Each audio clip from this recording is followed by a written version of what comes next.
എങ്കിലും എങ്ങനെ ഇത് ഉണ്ടാക്കിയ എന്താണ് അതിന്റെ തോട്ട് പ്രോസസ് ഒന്ന് പറയാം. അത് ഇപ്പോൾ യു കെയിലൊക്കെ ഇത് അത്യാവശ്യം കോമൺ ആണ്. ആൾക്കാർ സ്വന്തം യൂസിന് വേണ്ടി റെക്രിയേഷണൽ ഫ്ലൈയിങ്ങിന് വേണ്ടി സ്വന്തമായിട്ട് എയർക്രാഫ്റ്റ് ഉണ്ടാക്കുന്ന അതൊരു റിച്ച് ഹിസ്റ്ററി ഉണ്ട്. ഏകദേശം 75 വർഷങ്ങളിലായിട്ട് ഒരു ഓർഗനൈസേഷൻ ലൈറ്റ് എയർക്രാഫ്റ്റ് അസോസിയേഷൻ ഇത് ഓവർ ചെയ്തുകൊണ്ടിരിക്കുകയാണ്. ആൾക്കാരുടെ ചെറിയ സ്വന്തം യൂസിന് വേണ്ടി ചെറിയ വിമാനങ്ങൾ ഉണ്ടാക്കുകയും പറപ്പിക്കുകയും അതിന്റെ മെയിൻ്റനൻസ് ഒക്കെ ആയിട്ട്. അപ്പോൾ അത് കൂടുതലും സാധാരണഗതിയിൽ ഈ ഫാബ്രിക് കൊണ്ടും തടി കൊണ്ടുമുള്ള കൺസ്ട്രക്ഷനൊക്കെയാണ് മിക്കവരും വീട്ടിലൊക്കെ വെച്ച് ചെയ്യുന്നത്. പക്ഷേ ഇപ്പോൾ ടെക്നോളജിയും കിറ്റ്സും അഡ്വാൻസ് കിറ്റ്സ് അവൈലബിൾ ആണ്. അതായത് കംപ്ലീറ്റ് ഫുൾ അലൂമിനിയം, അതായത് മെറ്റൽ എയർക്രാഫ്റ്റുകൾ നമുക്ക് ചെയ്യാൻ പറ്റും. മാത്രമല്ല നല്ല കേപ്പബിൾ ആയിട്ട് അധികം ദൂരം സഞ്ചരിക്കാൻ പറ്റുന്നതും long distance travel full auto pilot capability ഒക്കെ ഉള്ള എയർക്രാഫ്റ്റുകൾ നമുക്ക് ഇപ്പോൾ കിറ്റായിട്ട് അവൈലബിൾ ആണ്.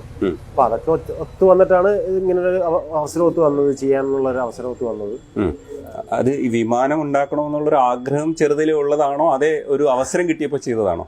ആഗ്രഹം എന്നുള്ളത് ചെറുപ്പത്തിൽ ചെറിയ ഇതൊക്കെ ഉണ്ടായിരുന്നു. കാര്യം പണ്ട് എനിക്ക് ഓർമ്മയുള്ളതൊരു കാർട്ടൂൺ നെറ്റ്വർക്കിൽ സീരീസ് കാണുമായിരുന്നു, സ്വാറ്റ് കാറ്റ്സ് എന്ന് പറഞ്ഞിട്ട്. അപ്പോൾ അതിലിങ്ങനെ സ്റ്റോറി എന്ന് വെച്ച് കഴിഞ്ഞാൽ ഒരു 2 പൂച്ചകളാണ്, കാറ്റ്സ് ആണ്, സ്വാറ്റ് കാറ്റ്സ്. അവരൊരു ജങ്ക് യാർഡ് ഓൺ ചെയ്തിട്ട് അതിൽ കിട്ടുന്ന സ്പെയർ വേസ്റ്റ് വരുന്ന മെറ്റൽ പീസുകളെല്ലാം വെച്ചൊരു ഫൈറ്റർ ജെറ്റ് ഉണ്ടാക്കിയിട്ട് അത് വെച്ച് ക്രൈം ഫൈറ്റ് ചെയ്യുന്നതാണ് അതിന്റെ തീം. അപ്പൊ അതൊക്കെ ചെറുപ്പത്തിൽ തന്നെ മനസ്സിലൊരു ഇത് ഉണ്ടാക്കിയിട്ടുണ്ടായിരുന്നു, ഇതൊക്കെ ഇങ്ങനെ ഫീസിബിൾ ആണെന്നൊക്കെ ഉള്ള കാര്യം. പക്ഷേ ആക്ച്വലി പ്രാക്ടിക്കാലിറ്റി കാരണമാണ് നമ്മൾ അത് ചെയ്യാൻ ഫൈനലി ചെയ്തത്. കാര്യം അവിടെ കൂടുതലും 2 സീറ്റർ എയർക്രാഫ്റ്റ്സ് ആണ് അവൈലബിൾ ആയിട്ടുള്ളത്. മോഡേൺ ആയിട്ടുള്ള 4 സീറ്റേഴ്സ് വളരെ എക്സ്പെൻസീവ് ആണ് പുതിയ മേടിക്കണമെങ്കിൽ. അപ്പോൾ അങ്ങനെ വന്നപ്പോഴാണ് ഈ അമച്വർ ബിൽഡ് റൂട്ട് അന്വേഷിച്ചതും. അങ്ങനെ ഒത്തിരി കമ്പനീസ് ഉണ്ട് ഈ കിറ്റ് പ്രൊവൈഡ് ചെയ്യുന്നത്. അതിൽ സ്ലിംഗ് എന്നുള്ള ഒരു സൗത്ത് ആഫ്രിക്കൻ കമ്പനിയാണ് ഞാൻ ചൂസ് ചെയ്തത് കിറ്റ് പ്രൊവൈഡ് ചെയ്യാൻ വേണ്ടി. അപ്പോൾ അത് യു കെയിൽ വൺ ഓഫ് ദ ഫസ്റ്റ് വണ്ണാണ് ഈ പർട്ടിക്കുലർ മോഡൽ. ആദ്യത്തെ വൺ ഓഫ് ദ ഫസ്റ്റ് വണ്ണാണ് ഞാൻ പണിതത്. അപ്പോൾ അതിൻ്റെ കുറച്ച് ചാലഞ്ചസ് ഉണ്ടായിട്ടുണ്ട്. അല്ലാണ്ട് വലിയ കുഴപ്പമൊന്നുമില്ല. ഇത് കിറ്റ് ആർക്കും പണിയാവുന്ന രീതിയിലുള്ള ആണ് ഡിസൈൻ ചെയ്തിരിക്കുന്നത്. ഇപ്പോൾ ജോലി ചെയ്യുന്നത് എവിടെയാണ്? ഞാൻ വർക്ക് ചെയ്യുന്നത് അവിടെ ഫോർഡ് മോട്ടോർ കമ്പനിയിലാണ്. അവിടുത്തെ എഞ്ചിനീയർ ആണ്. അവിടെ എഞ്ചിനീയർ ആയിട്ട് വർക്ക് ചെയ്യുന്നത്. ഇത് വേറെ ഒരു ഏരിയ ആണ്.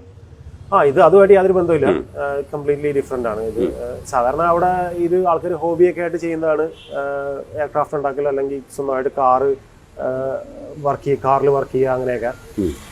അത് സമയവും സാമ്പത്തികവും അനുവദിക്കണം എന്നുള്ള ഒരു ഫാക്ടറാണ് അതിൽ മേജർ ഫാക്ടർ. അപ്പോൾ അതുകൊണ്ട് കൂടുതലും റിട്ടയർമെന്റ് കഴിഞ്ഞ ആൾക്കാരാണ് ഈ ഫീൽഡിൽ ഇറങ്ങി തിരിക്കുന്നത്, സ്വന്തമായിട്ട് പ്ലെയിൻ ഉണ്ടാക്കുക എന്നൊക്കെ ഉള്ളത്. പക്ഷെ നമ്മൾ ഇത് കുറച്ച് യങ്ങായിട്ടപ്പോൾ തന്നെ ഇത് ചെയ്തു. കാര്യം നമുക്കിത് ചെയ്യുന്നതിന്റെ ഫണ്ടിന് വേണ്ടിയല്ല ചെയ്തത്, നമുക്ക് അതിന്റെ പ്രാക്ടിക്കൽ ആവശ്യത്തിന് വേണ്ടിയാണ് ചെയ്തത്.